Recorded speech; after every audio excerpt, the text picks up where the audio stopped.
ಶ್ರೀ ಗುರುಭ್ಯೋ ನಮಃ. ಶ್ರೀಮಾತ್ರೇ ನಮಃ. ಎಲ್ಲರಿಗೂ ನಮಸ್ಕಾರ. ರಾಮಾಯಣ ಅಯೋಧ್ಯಕಾಂಡ ಕಳೆದ ಒಂದು ಸಂಚಿಕೆಯಲ್ಲಿ ಯಾರು ಲಕ್ಷ್ಮಣ ಹೆಂಡತಿಯಾಗಿರುವಂಥ ಊರ್ಮಿಳಾದೇವಿ ಚರಿತ್ರೆಯನ್ನು ಹೇಳೋ ಹತ್ರ ನಾನು ಕಥೆಯನ್ನು ಮುಗಿಸಿದೆ. ನಂತರ ಸೀತಾರಾಮ ಲಕ್ಷ್ಮಣರು ಅರಣ್ಯಕ್ಕೆ ಹೊರಡ್ತಾರೆ. ಇಲ್ಲಿ ಲಕ್ಷ್ಮಣ ಸ್ವಾಮಿ ಮಾಡಿರುವಂಥ ತ್ಯಾಗಕ್ಕೋಸ್ಕರನೇ ಇವತ್ತಿಗೂ ಏನು ರಾಮನ ಒಂದು ದೇವಸ್ಥಾನದಲ್ಲಿ ಲಕ್ಷ್ಮಣ ಸ್ವಾಮಿ ಇಲ್ದಲೆ ಮತ್ತೆ ಸ್ವಾಮಿ ಹನುಮಂತರು ಇಲ್ದಲೆ ಸೀತಾರಾಮರು ಇಬ್ಬರನ್ನೇ ಮಾತ್ರ ನಾವು ನೋಡೋದಕ್ಕಾಗೋದಿಲ್ಲ.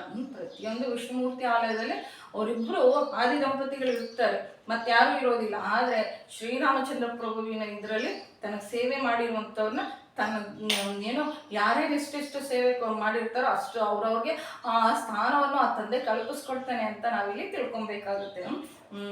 ಆಗ ಸೀತಾರಾಮ ಲಕ್ಷ್ಮಣರು ಆ ರಥವನ್ನು ಹತ್ತುತ್ತಾರಂತೆ. ರಾಮ ಹೋಗ್ತಾ ಇದ್ದಾನೆ ಅಂತ ಅಯೋಧ್ಯ ವಾಸಿಗಳೆಲ್ಲರೂ ಅಳ್ತಾ ಇದ್ದಾರಂತೆ. ಅಲ್ಲಿ ಇನ್ನೇನು ಕೇಳಿಸ್ತಾ ಇಲ್ವಂತ, ಗೊಳೋ ಅನ್ನೋದು ಬಿಟ್ಟು ಇನ್ನೇನು ಕೇಳಿಸ್ತಾ ಇಲ್ವಂತೆ. ಆ ಕೋಸಲ ಅಯೋಧ್ಯದಲ್ಲಿ ಏನು ಕೇಳಿಸ್ತಾ ಇಲ್ವಂತೆ. ಯಾಗ ಮಾಡ್ತಾ ಇರುವಂಥವ್ರು ಆ ಯಾಗವನ್ನು ಮಧ್ಯದಲ್ಲೇ ಬಿಟ್ಟು ಬಂದ್ಬಿಟ್ಟಿದಾರಂತೆ. ಯಾವ ಕಾರಣಕ್ಕೂ ಬಡೋದಿಲ್ಲ. ಹೆಂಗಸರು, ಮಕ್ಕಳು, ವೃದ್ಧರು ರಾಮ ರಾಮ ರಾಮ ಅಂತ ಕೂಗ್ತಾ ದುಃಖ ಪಡ್ತಾ ಇದ್ದಾರಂತೆ.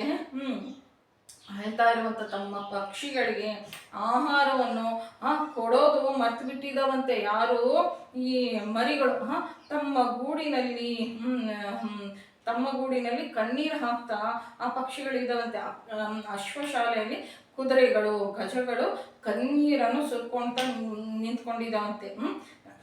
ಏನೋ ಅವು ಗಟ್ಟಿಯಾಗಿ ಗರ್ಜನೆ ಕೂಡ ಮಾಡ್ದಲೆ ಉನ್ಮತ್ತತೆಯಿಂದ ಬೇಜಾರಿಂದ ಆ ಕಡೆ ಈ ಕಡೆ ತಿರುಗ್ತಾ ಇದೆಯಂತೆ. ಸಮಸ್ತ ಭೂತಗಳು ಒಂದು ತರವಾಗಿರುವಂಥ ಶೋಭೆಗೆ ಗುರಿ ಆಗ್ತಾ ಇದ್ದಾವಂತೆ.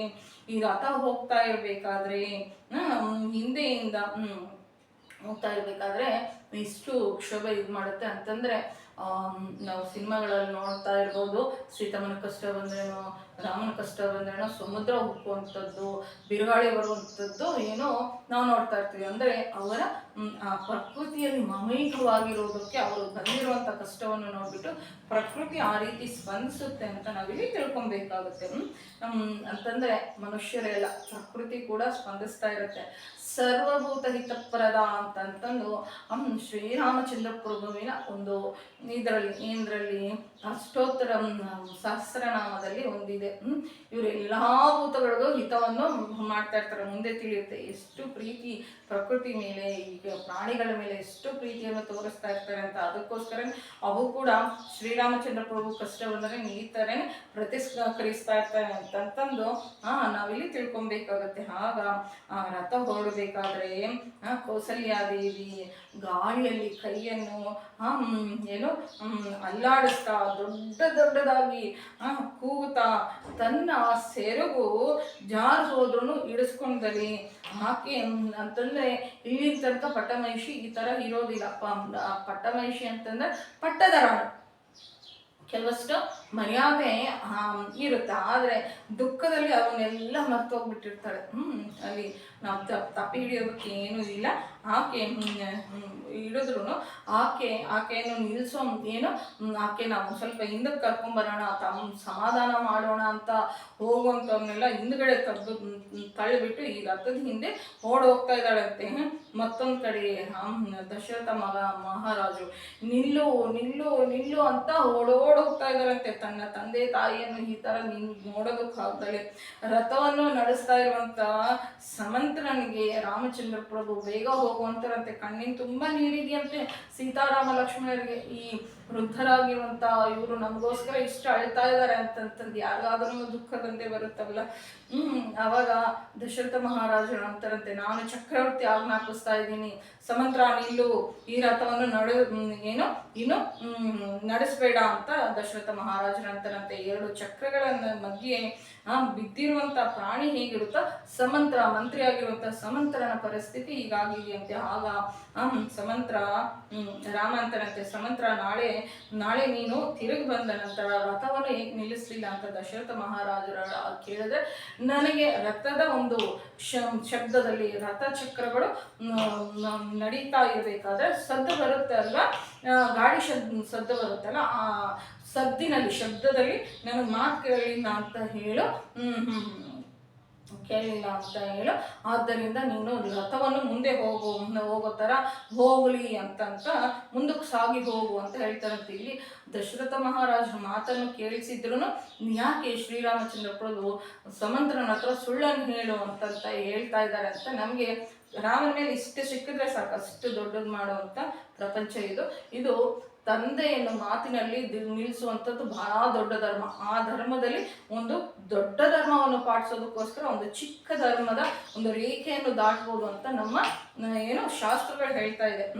ನಾವೆಲ್ಲರೂ ಆಗ ಅಯೋಧ್ಯ ವಾಸಿಗಳೆಲ್ಲರೂ ನಾವೆಲ್ಲರೂ ಅರಣ್ಯಕ್ಕೆ ಹೋಗ್ಬಿಡು, ರಾಮನ ಹಿಂದೆ ಹೋಗೋಣಂತೆ, ಆತನೊಂದಿಗೆ ಇರೋಣಂತೆ, ನಮ್ಮೊಂದಿಗೆ ಮಕ್ಕಳು ವೃದ್ಧರು ನಮಗಿರುವಂಥ ಹಸುಗಳನ್ನು ಕರ್ಕೊಂಡು ಹೋಗೋಣಂತೆ. ನಾವೆಲ್ಲರೂ ಹೋದ್ಮೇಲೆ ದಶರಥ ಬಂದ್ಬಿಡ್ತಾನೆ, ಹಾಗೆ ಆತನ ಪತ್ನಿಯರು ಕೂಡ ಬಂದ್ಬಿಡ್ತಾರೆ, ಆತನ ಚತುರಂಗಗಳು ದಳ ಕೂಡ ಬಂದ್ಬಿಡ್ತವೆ. ನಾವೆಲ್ಲರೂ ಅರಣ್ಯಕ್ಕೆ ಹೋಗ್ಬಿಟ್ರೆ ಅರಣ್ಯ ಅಯೋಧ್ಯ ಆಗ್ಬಿಡುತ್ತೆ. ನಮ್ಮೆಲ್ಲರನ್ನು ನೋಡಿ ಭಯ ಪಟ್ಟಿರುವಂಥ ಜಂತುಗಳು ಅಯೋಧ್ಯಕ್ಕೆ ಬರ್ತವೆ. ಆಗ ಕೈಕಮ್ಮ ತನ್ನ ಮಗನೊಂದಿಗೆ ಈ ಕ್ರೂರ ಮೃಗಗಳನ್ನು ಪಾಲಿಸ್ಕೊಂಡಿರ್ಲಿ ಅಂತ ಎಲ್ಲರೂ ರಾಮನ ಹಿಂದೆ ಹೋಗ್ತಾ ಇದ್ದಾರಂತೆ. ಆಕೆ ಹಂಗೆ ಮಾಡಿದ್ದಾಳೆ, ನಾವು ಆಕೆಗೆ ಬುದ್ಧಿ ಕಲಿಸೋದು ನಮಗೂ ಗೊತ್ತು ಅಂತ ಅವ್ರಿಗೆ ಕೋಪ ಬಂದ್ಬಿಟ್ಟಿದೆ. ಅದಕ್ಕೋಸ್ಕರ ಪ್ರಜೆಗಳಿಗೆ ಕೋಪ ಬಂದಿದೆಯಂತೆ. ಆಗ ರಾಮನ ಹಿಂದೆ ರಾಮನ ರಥದ ವೇಗವನ್ನು ಅವರು ಹೋಗೋದಕ್ಕಾಗ್ತಾ ಇಲ್ಲ ಅಂತ ಆಗದಲ್ಲಿ ಬಹಳ ಜನ ಹಿಂದಿರುಗಿದ್ರಂತೆ.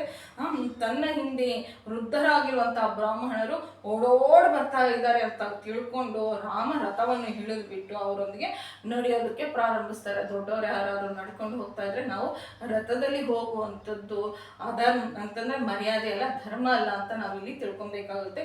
ಇಷ್ಟು ಕಷ್ಟದಲ್ಲಿದ್ರೂ ಶ್ರೀರಾಮಚಂದ್ರ ಪ್ರಭು, ನಮ್ಮ ಶ್ರೀರಾಮಚಂದ್ರ ಪ್ರಭು, ಇಂತಹ ಶ್ರೀರಾಮಚಂದ್ರ ಪ್ರಭು ಇವರ ಧರ್ಮವನ್ನು ತಿಳಿದ್ಬಿಟ್ಟು ನಡೆಯೋದಕ್ಕೆ ಪ್ರಾರಂಭ ಮಾಡ್ತಾರಂತೆ. ಹೀಗೆ ಎಲ್ಲರೂ ಹೋಗ್ತಾ ತಮಸಾ ನದಿ ತೀರಕ್ಕೆ ಸೇರ್ಕೊಳ್ತಾರಂತೆ. ಆ ದಿನ ರಾತ್ರಿ ಅಲ್ಲಿ ಕಳೆದ್ಬಿಟ್ಟು ಎಲ್ಲರೂ ದೂರ ನಡೆದು ಬಂದಿರೋದ್ರಿಂದ ಎಲ್ಲರೂ ಚೆನ್ನಾಗಿ ಮೈ ಮರೆತು ನಿದ್ದೆ ಹೋಗ್ತಾ ಇದ್ದಾರಂತೆ.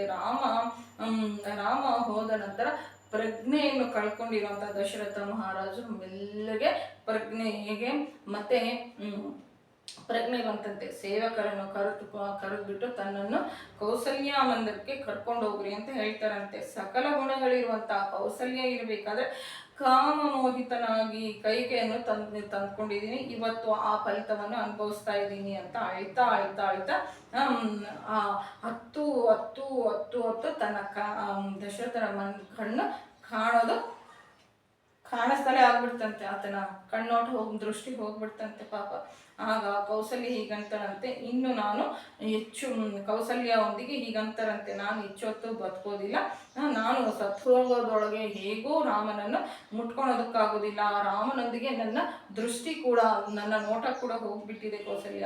ಆದ್ದರಿಂದ ರಾಮನ ಎತ್ತಿರುವಂಥ ತಾಯಿ ನೀನು ನನ್ನನ್ನು ಒಂದು ಸಾರಿ ಸ್ಪರ್ಶಿಸು, ಮುಟ್ಟುಕೋ, ನಿನ್ನೆಲ್ಲಿ ಮುಟ್ಕೊಂಡ್ರೆ ರಾಮನ್ ಮುಟ್ಕೊಂಡಿರೋ ಥರ ಇರುತ್ತೆ, ಅದಕ್ಕಾಗಿ ಒಂದು ಬಾರಿ ನನ್ನನ್ನು ಮುಟ್ಕೋ ಕೌಸಲ್ಯ ಅಂತಂತಾರಂತೆ. ಆಗ ಕೌಸಲ್ಯಮ್ಮ ಅಂತಾರಂತೆ, ಮಗ ಹೋಗಿರುವಂಥ ದುಃಖದಲ್ಲಿ ಹೌದೇಳು, ಎತ್ತಿರುವಂಥ ಮಗನ ಅರಣ್ಯಕ್ಕೆ ಕಳಿಸ್ಬಿಟ್ಟಿದೆ, ಇವತ್ತು ನನ್ನನ್ನು ಇಂತಹ ದೌರ್ಭಾಗ್ಯವಾಗಿರುವಂಥ ಅಂದರೆ ದುರ್ಬರವಾಗಿರುವಂಥ ಪರಿಸ್ಥಿತಿಗೆ ತಳ್ಳಿಬಿಟ್ಟಿದ್ಯಾ, ನಿನ್ನಿಂದ ದೇಶ ಎಲ್ಲವೂ ಎಷ್ಟು ಅಳ್ತಾ ಇದೆ ನೋಡು ದೇಶ ಪ್ರಜೆಗಳು, ಈಗಲಾದರೂ ನಿಮಗೆ ಸಂತೋಷವಾಗಿದೆಯಾ ರಾಜ ಅಂತ ಕೌಸಲ್ಯ ಮತ್ತೆ ಅಂತಾಳಂತೆ. ಆಗ ದಶರಥರು, ಬಿದ್ದೋಗಿರುವಂಥ ಕುದುರೆಯನ್ನು ಮತ್ತೆ ಯಾಕೆ ಚುಚ್ಚುತ್ತಾ ಇದೆಯಾ, ನಿನ್ನ ಹತ್ರ ಬಂದರೆ ಉಪಶಾಂತಿ ಹೊಂದುತ್ತೀನಿ ಅಂತ ಬಂದೆ, ಆದರೆ ನೀನು ಕೂಡ ಇಂಥ ಮಾತನ್ನು ಅಂತೀಯಾ ಅಂತ ಮತ್ತೆ ಮೂರ್ಛೆ ಹೋಗ್ತಾರಂತೆ. ಆ ಕಡೆ ಬೆಳಕರಿಬೇಕಾದ್ರೆ ರಾಮ ಸಮಂತ್ರನನ್ನು ಕರೆದ್ಬಿಟ್ಟು, ಇವರೆಲ್ಲರೂ ವೃದ್ಧ ಬ್ರಾಹ್ಮಣರು, ನನ್ನ ಮೇಲಿರುವಂಥ ಪ್ರೀತಿಯಿಂದ ನನ್ನ ಹಿಂದೆ ಬರ್ತಾ ಇದ್ದಾರೆ. ಇವರೊಂದಿಗೆ 14 ವರ್ಷಗಳು ನನ್ನೊಂದಿಗೆ ಬಂದರೆ ಭಾಳ ಕಷ್ಟಪಡ್ತಾರೆ. ಅದಕ್ಕಾಗಿ ನಾನು ಇವರು ಕಾಣಿಸ್ತಲೇ ಹೋದರೆ ಹಿಂದೆ ತಿರುಗಿ ಹೋಗ್ಬಿಡ್ತಾರೆ. ಬೆಳಕರಿಸ್ತಾ ಇದೆ, ಬೆಳಗಿನ ಜಾವ ಆಗಿರೋದ್ರಿಂದ ಇವರೆಲ್ಲರೂ ಭಾಳ ಶ್ರಮ ಪಟ್ಟಿರೋದ್ರಿಂದ ಅಷ್ಟು ದೂರ ನಡ್ಕೊಂಡು ಬಂದಿರೋದ್ರಿಂದ ಇವರೆಲ್ಲರೂ ಗಾಢ ನಿದ್ರೆ ನಿದ್ರೆಯಲ್ಲಿ ಇರಬೇಕಾದ್ರೆ ನಾವು ಹೋಗ್ಬಿಡೋಣ. ಆದರೆ ಇವರು ಹಿಂದಕ್ಕೆ ಹೋಗ್ದಲೆ ರಾಮ ಯಾವ ಕಡೆ ಹೋಗಿದ್ದಾನೆ ಅಂತಂತಂದು ಗುರುತುಗಳನ್ನು, ಅಂದರೆ ರಥಚಕ್ರಗಳ ಗುರುತುಗಳನ್ನು ಹಿಡಿದು ಬರ್ತಾರೆ. ಅದಕ್ಕಾಗಿ ನಮ್ಮ ರಥವನ್ನು ಮೊದಲು ಉತ್ತರ ದಿಕ್ಕಿಗೆ ಹೋಗೋಣಂತೆ, ಉತ್ತರ ದಿಕ್ಕಿಗೆ ಹೊರಸೋಣಂತೆ. ಉತ್ತರ ದಿಕ್ಕಿಗೆ ಅಯೋಧ್ಯೆ ಹೀಗೆ ಇದೆ. ಹಾಗೆ ಸ್ವಲ್ಪ ದೂರ ಹೋದ್ಮೇಲೆ ರಥವನ್ನು ಹಿಂದಕ್ಕೆ ತಿರುಗಿಸ್ಬಿಟ್ಟು ಹುಲ್ಲಿನ ಮೇಲೆ, ಪೊದೆಗಳ ಮೇಲೆ ನಡೆಸ್ಕೊಂಡು ಹೋಗೋಣಂತೆ. ತಮಸಾ ನದಿ ತೀರವನ್ನು ದಾಟೋಣಂತೆ. ಆಗ ಇವರು ರಥಚಕ್ರಗಳ ಗುರುತು ಕಾಣಿಸ್ತಲೇ ಅವರೆಲ್ಲರೂ ಅಯೋಧ್ಯಕ್ಕೆ ಹೋಗ್ತಾರೆ ಅಂತ ಹೇಳ್ತಾರಂತೆ. ಹಾಗೆ ಬೆಳಕರಿಬೇಕಾದ್ರೆ ನಿಶ್ಶಬ್ದವಾಗಿ ಉತ್ತರ ದಿಕ್ಕಿಗೆ ರಥವನ್ನು ಓಡಿಸ್ಕೊಂತ ಹೋಗ್ತಾರಂತೆ. ಮತ್ತೆ ಇದೇ ದಾರಿಯಲ್ಲಿ ಹಿಂದೆ ಬಂದ್ಬಿಟ್ಟು ತಮಸಾ ನದಿಯನ್ನು ದಾಟ್ಬಿಟ್ಟು ಆ ಕಡೆ ತೀರಕ್ಕೆ ಸೇರ್ಕೊಂತಾರಂತೆ. ಬೆಳಕರಿತಿದ್ದಂಗೆ ಬ್ರಾಹ್ಮಣರೆಲ್ಲರೂ ನಿದ್ರೆ ಇದ್ಬಿಟ್ಟು ಇಲ್ಲಿ ರಾಮ ಅಂತ ರಾಮನ ರಥಚಕ್ರದ ಹಿಂದೆ ಗುರುತುಗಳನ್ನು ಇಟ್ಕೊಂಡು ಹೋಗ್ತಾರಂತೆ. ಸ್ವಲ್ಪ ದೂರ ಹೋದ್ಮೇಲೆ ರಥಚಕ್ರದ ಗುರುತುಗಳು ನಿಂತು ಹೋಗಿದೆಯಂತೆ. ಇನ್ನು ಮಾಡೋದಕ್ಕೆ ಏನೂ ಇಲ್ಲದೆ ಇರುವಂಥ ಪರಿಸ್ಥಿತಿಯಲ್ಲಿ ಅವರು ಬಹಳ ದುಃಖ ಅಂತಂದರೆ ಬೇಜಾರಿನ ಮನಸ್ಸಿನಿಂದ ಅಯೋಧ್ಯಕ್ಕೆ ಬರ್ತಾರಂತೆ. ರಾಮ ಹೋಗಿದ್ದಾನೆ ಅಂತಂದು ಅಯೋಧ್ಯ ಪಟ್ಟಣದಲ್ಲಿ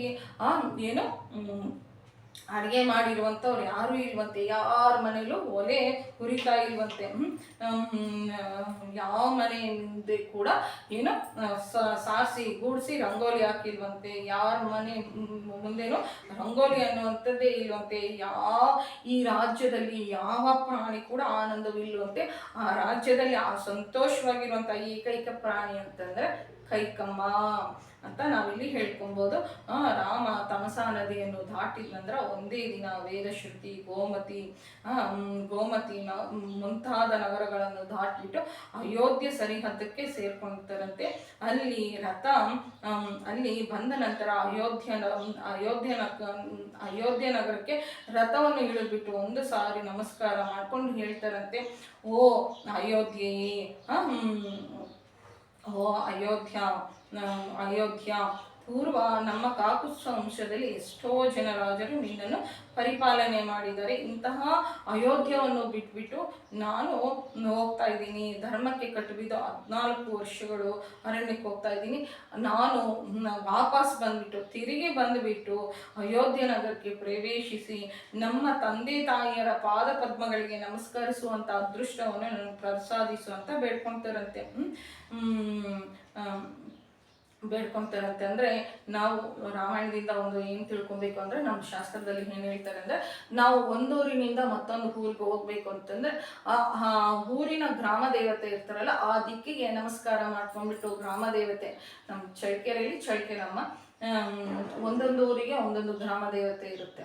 ಆ ಗ್ರಾಮ ದೇವತೆ ಇರುವಂಥ ದಿಕ್ಕಿಗೆ ನಾವು ತಿರುಗಿಬಿಟ್ಟು, ಅಮ್ಮ ನಾನು ನಿನ್ನ ಸನ್ನಿಧಾನವನ್ನು ಬಿಟ್ಬಿಟ್ಟು ಬೇರೆ ಪ್ರದೇಶಕ್ಕೆ ಹೋಗ್ತಾ ಇದ್ದೀನಿ, ನನ್ನನ್ನು ಮತ್ತೆ ಈ ಪ್ರದೇಶಕ್ಕೆ, ಈ ಊರಿಗೆ ಬರೋ ಥರ ನೀನು ರಕ್ಷಿಸಬೇಕು ಅಂತ ನಮಸ್ಕಾರ ಮಾಡ್ಕೊಂಡು ಹೋದರೆ ನಾವು ತಪ್ಪದಲ್ಲ ಇದಕ್ಕೆ ಹೋಗ್ತೀವಿ. ವಿದೇಶಗಳಿಗೆ ಹೋಗುವಂಥವ್ರು ಕೂಡ ತಮ್ಮ ಸ್ವಂತ ಊರಿಗೆ ಬಂದರೆ ಆ ಗ್ರಾಮ ದೇವತೆಗೆ ನಮಸ್ಕಾರ ಮಾಡ್ಕೊಂಡು ಹೋಗಬೇಕು ಅಂತ ನಮ್ಮ ಶಾಸ್ತ್ರಗಳು ತಿಳಿಸುತ್ತೆ. ಈ ಗ್ರಾಮ ದೇವತೆಗಳು ಭಾಳನೇ ಶಕ್ತಿಶಾಲಿಗಳು ಅಂತ ನಾವಿಲ್ಲಿ ತಿಳ್ಕೊಬೇಕಾಗುತ್ತೆ. ಇವತ್ತಿಗೂ ರಾತ್ರಿ ಸಂಚಾರ ಮಾಡ್ತಾ ಇರುತ್ತೆ. ಎಲ್ಲಿ ನೀವು ಅಮ್ಮನವರ ದೇವಸ್ಥಾನ, ಗ್ರಾಮ ದೇವತೆ ಅಮ್ಮ ಮಾರಮ್ಮ ಆಗಿರಲಿ, ಮತ್ತು ಚೌಡಮ್ಮ ಆಗಿರಲಿ, ಟಿಪ್ಟೂರಮ್ಮ ಆಗಿರಲಿ, ಮತ್ತು ಬೇರೆ ಬೇರೆ ಅಮ್ಮಂದರು ಇರ್ತಾರೆ. ಆ ಪ್ರಾಂತ್ಯಕ್ಕೆ ಯಾವ್ಯಾವ ಹೆಸರು ಇಡಬೇಕೋ ಆ ಪ್ರಾಂತ್ಯದಲ್ಲಿ ಅಮಾಯಕರಾಗಿರುವಂಥ ಜನರು ಅದೇ ಹೆಸರಿಂದ ಅಮ್ಮ ಅಂತ ಕರೀತಾರೆ. ಗಾಯತ್ರಿ ಮಂತ್ರ ಅವೆಲ್ಲ ಎಲ್ಲರಿಗೂ ಬರಬೇಕಲ್ಲ. ಅಮ್ಮ ಅಂತಂದ್ರೇ ಸಾಕು, ಶ್ರೀಮಾತ್ರೆ ಅಂತಂದ್ರೇ ಸಾಕು. ಅಮ್ಮನ ನಿಜವಾಗಿರುವಂಥ ಸ್ವರೂಪ ಯಾವುದು ಅಂತಂದರೆ ಅಮ್ಮನ ಅಮ್ಮನಿಗೆ ಅಮ್ಮ ಅಂತಂತಂದ್ರೆ ಅದು ರಾಜ್ಯಾಭಿಷೇಕ ಮಾಡಿದಷ್ಟು ಸಂತೋಷವಾಗಿರುತ್ತೆ. ಅಲ್ಲಿ ಆ ಗ್ರಾಮ ದೇವತೆಗಳು ಪಕ್ಕದಲ್ಲಿ ಸುತ್ತೂರು ಇರುವಂತ ಜನರನ್ನು ಮಾತನಾಡಿಸಿ ನೋಡ್ರಿ, ಇವತ್ತು ಅರ್ಧರಾತ್ರಿಯಲ್ಲಿ ಗಜ್ಜೆ ಶಬ್ದ, ಚಾವಡಿ ಚಾಟಿಯ ಒಂದು ಶಬ್ದಗಳನ್ನು ಕೇಳ್ತಾ ಇರ್ಬೋದು. ಆ ಗ್ರಾಮ ದೇವತೆಗಳು ಮಧ್ಯರಾತ್ರಿ ಮಧ್ಯರಾತ್ರಿ ಕಾಲ ಬಂದ ನಂತರ ಊರನ್ನು ರಕ್ಷಿಸೋದಕ್ಕೋಸ್ಕರ ದುಷ್ಟಶಕ್ತಿಗಳು ಏನು ಎದ್ದಾಳ್ದಲೆ ಮನುಷ್ಯರ ಮೇಲೆ ಬೀಳ್ದಲೆ ಅವರು ನಗರ ಸಂಚಾರ ಮಾಡ್ತಾ ಇರ್ತಾರೆ ಅಂತ ನಾವಿಲ್ಲಿ ತಿಳ್ಕೊಬೇಕಾಗುತ್ತೆ. ಬಹಳ ಶಕ್ತಿಶಾಲಿಯಾಗಿರುವಂಥವರು ಈ ಗ್ರಾಮ ದೇವತೆಗಳು. ಕಲೋ ವಿನಾಯಕ ದುರ್ಗಾ ಅಂತಂತಾರೆ. ಅಮ್ಮನವ್ರಿಗೆ ಯಾರಾದ್ರೂ ನಮಸ್ಕಾರ ಮಾಡ್ಕೊಂಡು ಅಮ್ಮ ಅಂತಂದ್ರೆ ಸಾಕು, ಅವ್ರ ಹಿಂದೆ ರಕ್ಷಾ ಕವಚವಾಗಿ ಶ್ರೀರಾಮ ರಕ್ಷೆಯಾಗಿ ಆ ತಾಯಿ ಇರ್ತಾರೆ. ನಾವು ಕಾಶಿ ಯಾವುದು ವಾರಣಾಸಿಯ ವಾರಾಹಿ ದೇವತೆಯ ಬಗ್ಗೆ ಕೂಡ ತಿಳ್ಕೊಬೇಕಾಗುತ್ತೆ. ಆ ತಾಯಿ ಇವತ್ತಿಗೂ ಏನು, ಆ ತಾಯಿಗೆ ಒಂದೇ 1 ಗಂಟೆಗಳ ಕಾಲ, ಬೆಳಗಿನ ಜಾವ ಒಂದೇ 1 ಗಂಟೆಗಳ ಕಾಲ ಪೂಜಾರಿ ಹೋಗಿ ಇದು ಮಾಡಿ ಬರ್ತಾ ಇರ್ತಾರೆ. ಏನು ಮಾಡ್ತಾ ಬರ್ತಾರೆ, ಪೂಜೆ ಮಾಡಿ ಅಭಿಷೇಕ ಮಾಡಿ ಬೇಗ ಬರ್ತಾ ಇರ್ತಾರತ್ತೆ. ಆ ವಾರಾಹಿ ದೇವಿ ವಾರಣಾಸಿಯಲ್ಲಿ ತಿರುಗ್ತಾ ಇರ್ತಾರೆ. ಅವರನ್ನ ಪ್ರತ್ಯಕ್ಷವಾಗಿ ಆ ತೇಜಸ್ಸನ್ನು ತಕ್ಕೊಳ್ಳೋದಕ್ಕಾಗೋದಿಲ್ಲ. 3ನೇ ಅಂತಸ್ತಿನಲ್ಲಿ ಆಕೆ ಪಾದಕ್ಕೆ ಒಂದು ದೊಡ್ಡ ಕನ್ನ ಅಂತಂದ್ರೆ ಒಂದು ತೂತಿದೆ ಮಾಡಿ ಮೇಲೆ, ಪಾದಕ್ಕೊಂದು ಕನ್ನ ಮತ್ತೆ ಮುಖಕ್ಕೊಂದು, ಅಷ್ಟು ದೂರದಿಂದ ನೋಡಿದ್ರೇನು ತೇಜಸ್ಸನ್ನು ತಡ್ಕೊಳೋದಕ್ಕಾಗೋದಿಲ್ವಂತೆ. ಈ ತರ ಈ ವಾರಾಹಿ ದೇವಿ ವಾರಣಾಸಿಯಲ್ಲಿ ಸಂಚಾರ ಮಾಡ್ತಾಳೆ ಅಂತಂತಂದು ಒಂದು 7-8 ವರ್ಷದ ಕೆಳಗೆ ಮುಸ್ಲಿಂ ಹುಡುಗರು ಇದೆಲ್ಲ ಸುಳ್ಳು ಅಂತಂತಂದು ನಿರೂಪಣೆ ಮಾಡಬೇಕು ಅಂತಂದು ವಾರಾಹಿ ದೇವಿ ಆಲಯದ ಹತ್ತಿರ ಹೋಗ್ಬಿಟ್ಟು ಕುತ್ಕೊಂಡಿದ್ರಂತೆ. ಅರ್ಧರಾತ್ರಿ 1 ಗಂಟೆ ಆದ ನಂತರ ಏನೋ ಗುರ್ರು ಅಂತ ಸೌಂಡ್ ಬಂತಂತೆ. ಅವನು ಹೇಳ್ತಾ ಇದ್ದಾನಂತೆ, ಪಕ್ಕದಲ್ಲಿ ಇರುವಂತನು ಏನೋ ಬರ್ತಾ ಇದೆ ಕಾಣಂತಂದ್ರೆ, ಅವಳು ಬರ್ತಾಳ ನೋಡೋಣಂತೆ, ಬಿಡೋ ನಾವೇ ಅವಳನ್ನ ಸಾಯಿಸ್ಬಿಡೋಣಂತೆ, ಅವಳೆಷ್ಟು ಅವಳು ಇದೆಷ್ಟು, ನಮ್ಮ ಅಲ್ಲ ಮುಂದೆ ಹಂಗೆಲ್ಲ ಭಯಪಡಬಾರ್ದು ಅಂತ ಇದು ಮಾಡ್ತಿದಂಗೆ ಆಕೆ ಶಬ್ದವನ್ನೇ ಕೇಳ್ಬಿಟ್ಟು ಪಕ್ಕದಲ್ಲಿರುವಂಥವನು ಆಕೆ ಒಂದು ಸದ್ದನ್ನೇ ಕೇಳ್ಬಿಟ್ಟು ರಕ್ತವನ್ನು ಕಕ್ಕಿಕೊಂಡು ಸತ್ತೋಗ್ಬಿಟ್ಟಿದ್ದಾನೆ. ನಂತರ ಬೆಳಿಗ್ಗೆ ಉಳಿದಂಥವನು ಪಕ್ಕದಲ್ಲಿರುವಂಥವ್ನು ಪ್ರಜ್ಞೆ ತಪ್ಪೋಗ್ಬಿಟ್ಟಿದ್ದಾನಂತೆ. ಆಗ ಎಲ್ಲಾ ಪತ್ರಕರ್ತರು ವಾರಣಾಸಿಯಲ್ಲಿ ಬಂದು ಏನ್ ನಡೆದಿದೆ ಅಂತ ಕೇಳಿದಾಗ, ಅವನನ್ನ ನೀರು ಹಾಕಿ ಕೇಳಿದಾಗ ಅವನು ಹೇಳ್ತಾ ಇರ್ಬೇಕಾದ್ರೆ ಈ ತರ ವಾರಾಹಿ ದೇವಿ ಬಂದಿದ್ಲು ಅಂತ ಪೂರ್ತಿ ಡೀಟೇಲ್ಸ್ ಹೇಳೋದ್ರೊಳಗೆ ಅವನು ರಕ್ತದ ವಾಂತಿಯನ್ನು ಮಾಡಿಕೊಂಡು ಸತ್ತೋಗ್ಬಿಟ್ಟಿದ್ದಾನೆ. ಇಷ್ಟು ಪವರ್ಫುಲ್ ಆಗಿರುತ್ತೆ. ನಾವು ಅಂದರೆ ಭಾರತೀಯರಿಗೆ ಗ್ರಾಮ ದೇವತೆಗಳಿಗೆ ಇರುವಂಥ ಒಂದು ಅನುಬಂಧ ನಾನು ಹೊಸದಾಗಿ ಹೇಳಬೇಕಾಗಿಲ್ಲ. ನಾವು ಮನೆ ದೇವರು, ಕುಲದೇವತೆ ಹಾಗೂ ಗ್ರಾಮ ದೇವತೆಗೆ ಪ್ರತಿದಿನ ಅವರ ಹೆಸರನ್ನು ಅವರನ್ನು ನೆನೆಸ್ಕೊಂಡು ಪೂಜೆ ಮಾಡದೇ ಇದ್ರೆ ಯಾವ ದೊಡ್ಡ ಇವನ್ನು ಮಾಡಿದ್ರು ಪೂಜೆಗಳನ್ನ ಮಾಡಿದ್ರು ನಮಗೆ ಫಲಿಸೋದಿಲ್ಲ ಅಂತ ನಮ್ಮ ಶಾಸ್ತ್ರಗಳು ಹೇಳ್ತಾ ಇರುತ್ತೆ. ಅವರ ರಕ್ಷಣೆ ಇದ್ರೆ ನಮಗೆ ದೀರ್ಘಾಯುಷ್ಯ ಕೂಡ ಬರುತ್ತೆ ಅಂತ ಶಾಸ್ತ್ರಗಳು ಹೇಳ್ತಾ ಇರುತ್ತೆ.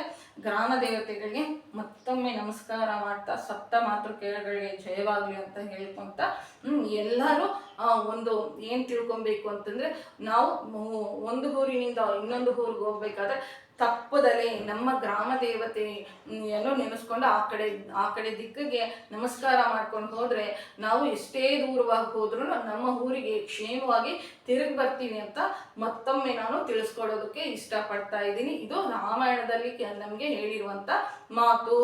ವೇದೋಪಬ್ರಹ್ಮಣವಾಗಿರುವಂತ ರಾಮಾಯಣ ಯಾವತ್ತೂ ಸುಳ್ಳನ್ನು ಹೇಳೋದಿಲ್ಲ, ನಮ್ಗೆ ಪ್ರಯೋಜನಕಾರಿಯಾಗಿರುವಂತ ಮಾತನ್ನೇ ಹೇಳ್ತಾ ಇರ್ತಾರೆ. ಜೈ ಶ್ರೀರಾಮ್, ಸದ್ಗುರುನಾಥ್ ಮಹಾರಾಜ್ ಕಿ ಜೈ. ನಮ್ಮ ಚಾನಲ್ ಇಷ್ಟ ಆಗಿದ್ರೆ ಸಬ್ಸ್ಕ್ರೈಬ್ ಮಾಡ್ಕೊಳ್ರಿ, ಶೇರ್ ಮಾಡಿ ಹಾಗೂ ಲೈಕ್ ಮಾಡಿ. ಜೈ ಶ್ರೀರಾಮ್.